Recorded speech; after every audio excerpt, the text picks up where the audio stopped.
Okay, this is the solution for the test one that you just had on last Thursday. So for the first question, A, question 1A, resolve each force acting on the gasset plate into its X and Y components. So you have F1, F2, and F3. So resolve all these forces, three forces, into X and Y components. So it's easy peasy. So for F1, X, you have, so 900 Newton. So 900 Newton. So it's already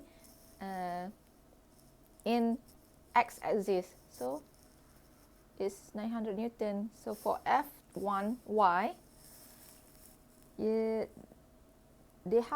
do have F1Y, but because of the angle here is 90, so the value will be 0. So no need to write it here because the value is 0.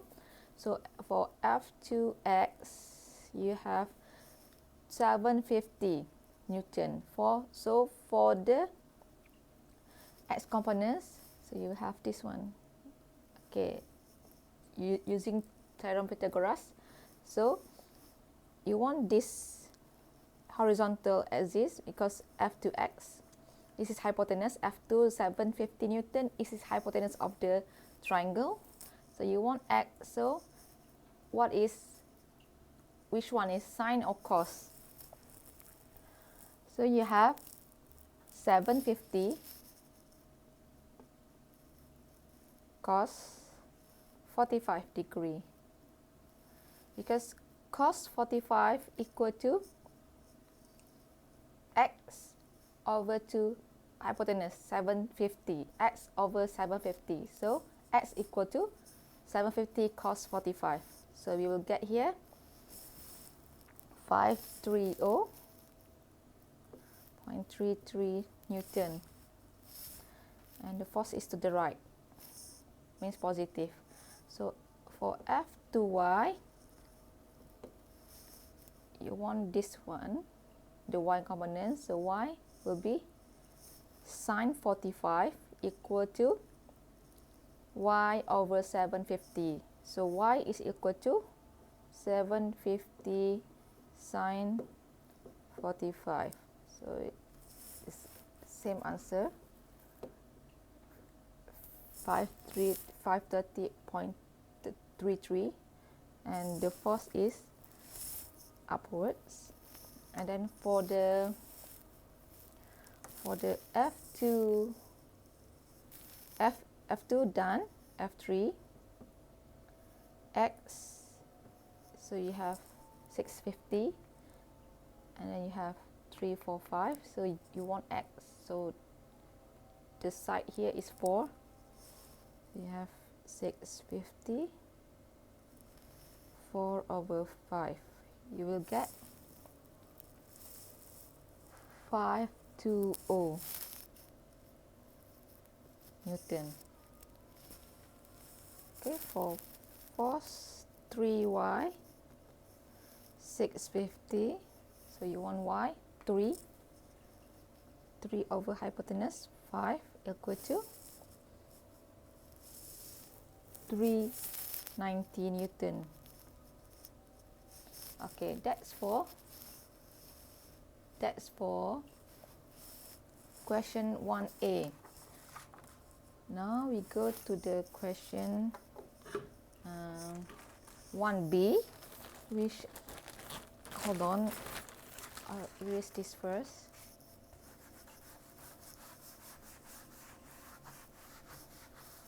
Okay, so you have Y and X axis here, and you have F2 here, and the angle here is 70 degree, and you have F1 here, and angle here is theta, and you have 7 kilonewton here, which you have 3, 4, 5 again, and you have here 5 kilonewton, where the angle here is 30 degree. So the question is, the member of trusses are pin connected at joint O here lah. Determine the magnitudes of F1 and F2 for equilibrium. Set theta equal to 60. So they ask you, they want to know the value of F1 and F2.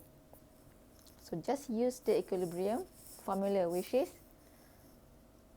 summation of force in direction of x equal to 0.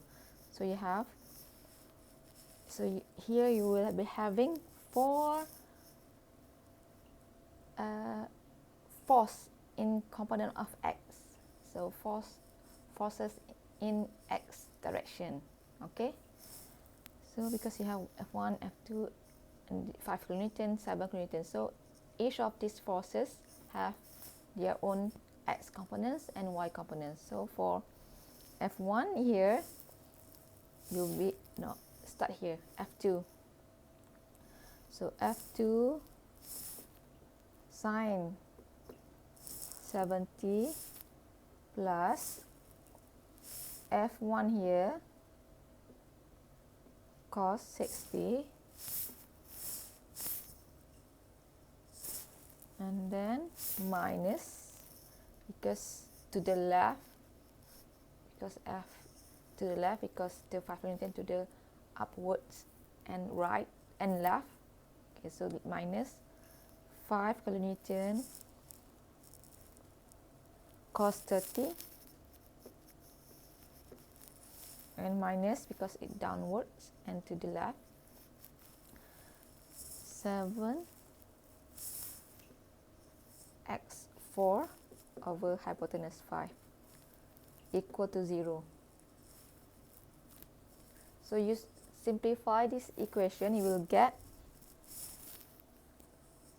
0.9397 F2 plus 0.5 F1 equal to 9.930.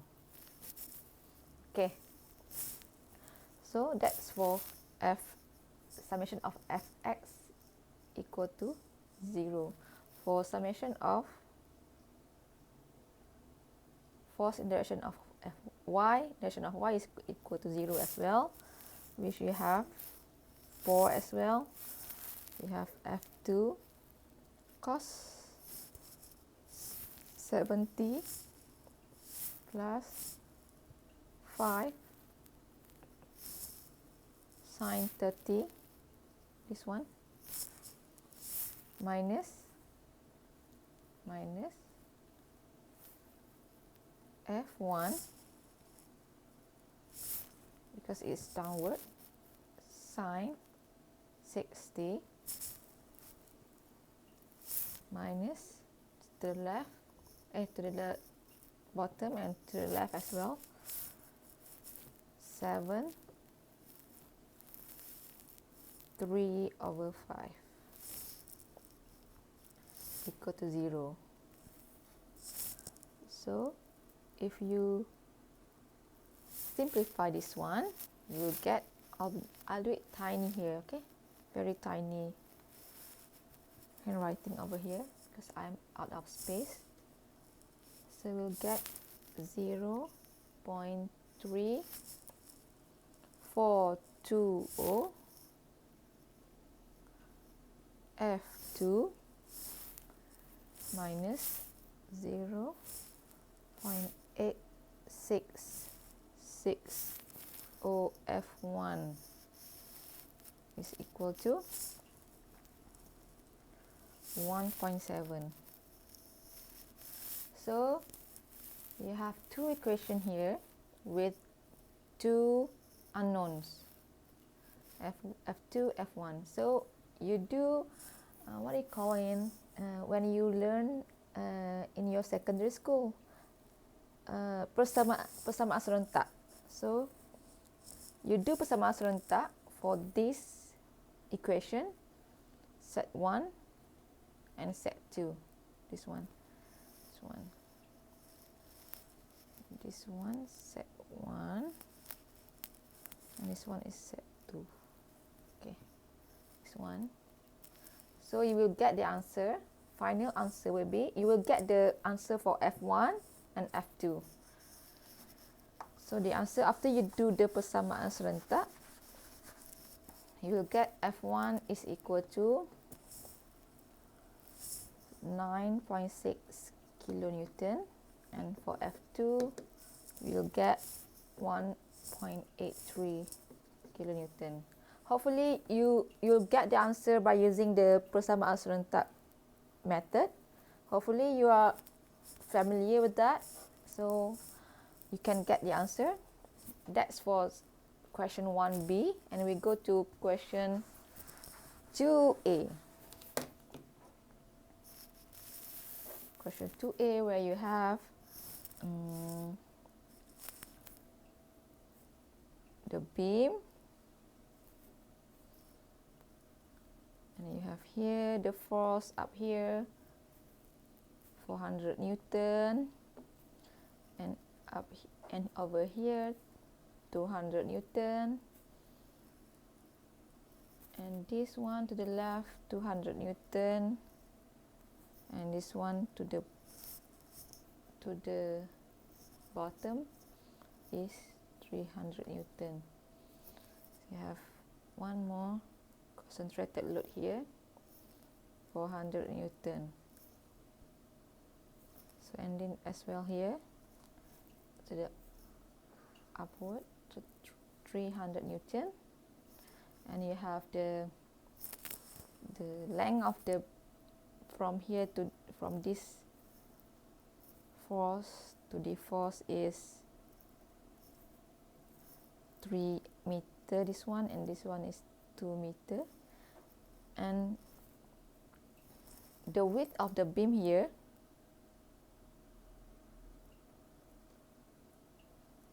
with this width is 0.2 meter. The width of the beam here. So maybe you will confuse this with the force. Okay, I'll do it here. Okay, 0.2 meter. So the question asking you determine the resultant couple moment acting on the beam. So what is the moment acting on this beam?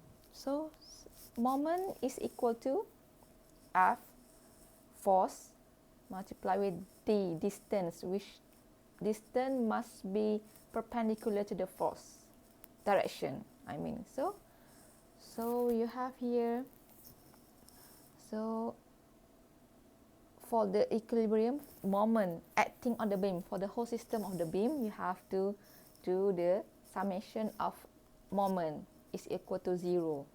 Okay. Oh, here is not 0 because we already know everything, the force here. So just want to know the value of the moment.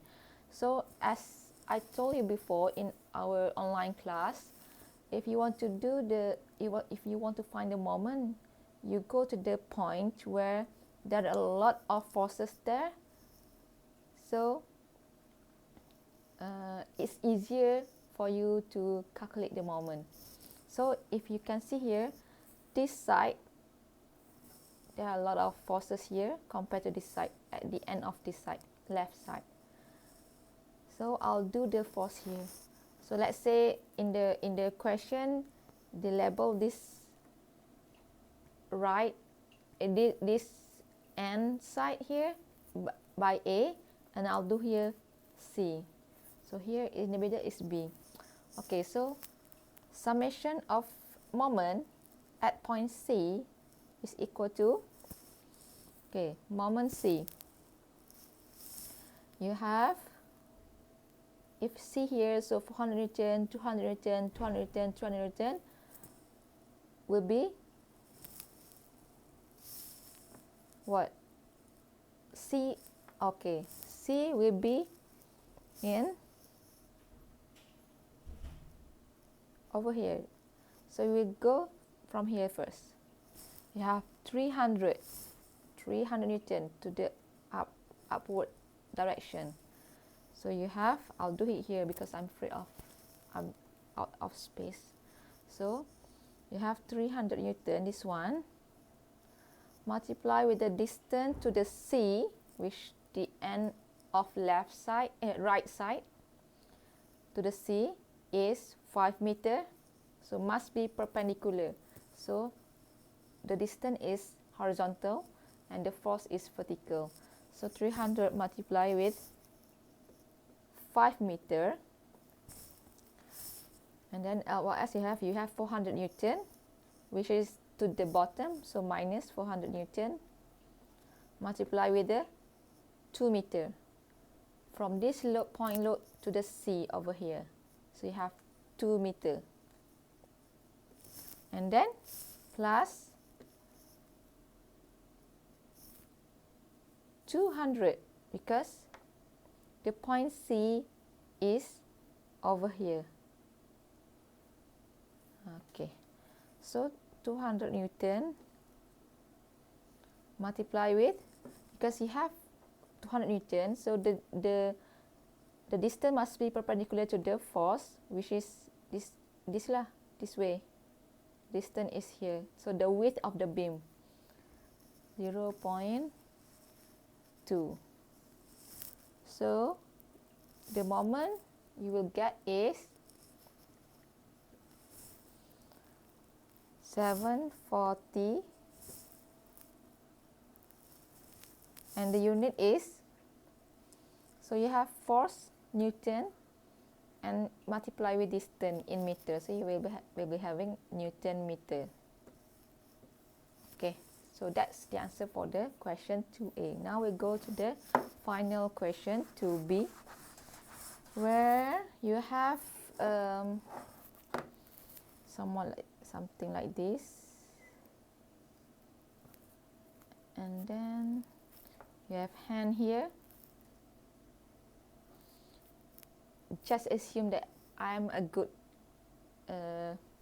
painter. So you have hand here. So you have the force from this hand is FB. The force for this hand is FC, where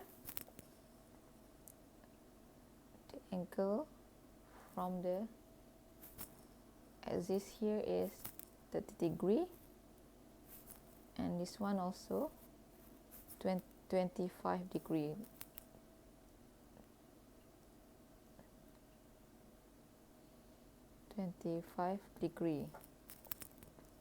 Okay, so this one here angle is 20 degree,